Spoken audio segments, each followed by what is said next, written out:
Cycle આવડે આપણે તો પેલા પેલી નોની ચલાવીને આવી બધી ના આવડે. ડીજે લવાર તૈયાર થાય છે. ડીજે લવાર જો રેડી થઈ ગયા છે. હજી બાકી છે. બાકી વિડીયો શૂટ કરવાનો છે અહીંયા.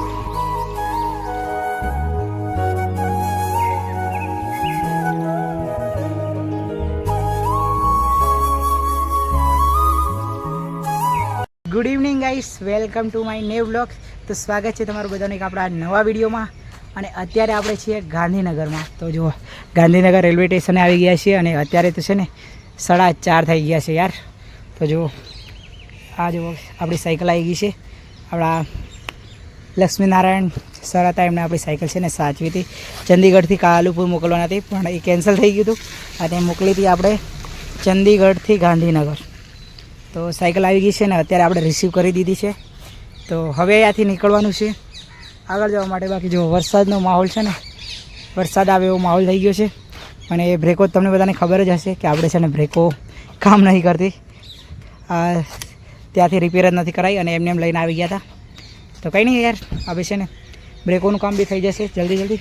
તો અહીંયાથી હવે નીકળી જઈએ, કેમ કે 4 વાગવા કરે છે અને રોકાવાનું બી કરવું પડશે ગમે ત્યાં આગળ. અત્યારે આપણે છીએ ગ્રીન સિટી ગાંધીનગરની આસપાસ. અને જો વરસાદ ચાલુ થઈ ગયેલો બહુ બધો. તો જો આખો પલળી ગયો છું મેં તો, પણ અત્યારે વરસાદ બંધ થઈ ગયો છે. અત્યારે જસ્ટ વરસાદ બંધ થઈ ગયો. બાકી યાર વરસાદ ચાલુ થઈ ગયો હતો ને તો ફોન મૂકી દીધો હતો આપણે. બાકી આપણે જવાનું હતું દેગામ સાઈડ, રોકાવાનો પ્લાન હતો પણ વરસાદ ચાલુ થઈ ગયો એટલે છે ને અમદાવાદ બાજુ આવી ગયા. અને અમદાવાદ એરપોર્ટ હવે અહીંયાથી કેટલું છે ખબર છે? 15 કિલોમીટર છે. જો આ રોડ ઉપર 15 કિલોમીટર છે. તો ચલો, રોકાવાનું શું થાય ખબર નહીં યાર. બાકી અત્યારે છે ને 6:12 થઈ ગઈ છે. તો કાલની રાત આપણે છે ને જીઆઈડીસીમાં એક મિત્રના ઘરે રોકાયા હતા અને ત્યાંથી લગભગ 7 વાગે આપણે નીકળી ગયા હતા ઘરે જવા માટે. તો જો આપણી સાયકલ લઈને આપણે છે ને નરોડાથી લગભગ 14-15 કિલોમીટર જેટલું પાછળ આવી ગયા છે દેગામ સાઈડ. અને ખબર નથી તો આપણે ડાયરેક્શન દેગામ જતા રહ્યા હતા. અને ડીજે લવર છે ફેમસ ક્રિએટર. તો ગાઈસ આજે આપણે જવાનું છે ડીજે લવરના ઘરે. અને ડીજે લવરનું ઘર છે ને દેગામથી આગળ છે થોડું.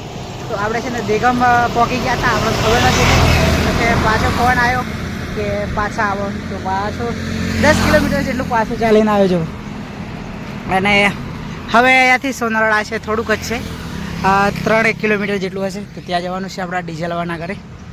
તો ચલો ગાઈસ ફટાફટ જઈએ આપણે ડીજે લવરના ઘરે. અને તમે બધા પણ કન્ટિન્યુઅસ વિડીયો જોતા રહેજો, તમને બધાને મુલાકાત કરાવીશ ડીજે લવર જોડે. ગાઈસ પગી ગયા છીએ આપણે ડીજે લવરના ઘરે. જો સાયકલ અહીંયા મૂકી દીધી છે અને જો ડીજે લવરનું ડીજે ઢાંકી દીધું છે વરસાદમાં. જો આ ટાઈપ ઢાંકી દીધું છે ડીજે. જો આ છે એમનું ઘર. આપણે છે ને કપડાં બપડા ચેન્જ કરી દીધા છે અહીંયા આવીને, મસ્ત બીજા કપડાં પહેરી દીધા છે. ડીજે લવર તૈયાર થાય છે. ડીજે લવર એમ જો આ ટાઈપ છે એમનું ઘર. જો એમને જે મળવા આવે ને એમના ફોટા છે. જો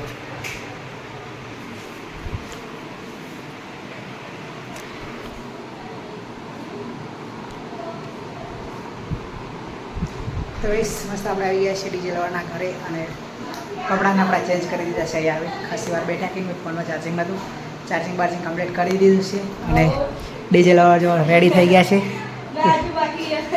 હજી બાકી છે. બાકી વિડીયો શૂટ કરવાનો છે અહીંયા. ફટાફટ રેડી થઈ ગયા છીએ મસ્ત.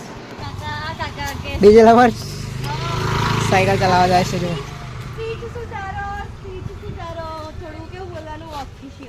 ઓફિશિયલ બોલો એવું કીધું ને મમતાજી કઈ જાવ જવા દો ડાયર ચલાઈને આવી ને પાછળ જવા દે. કામ ઉતારો સાયકલ આવડે આપણે તો પેલા પેલી નોની ચલાવીને આવી બધી ના આવડે.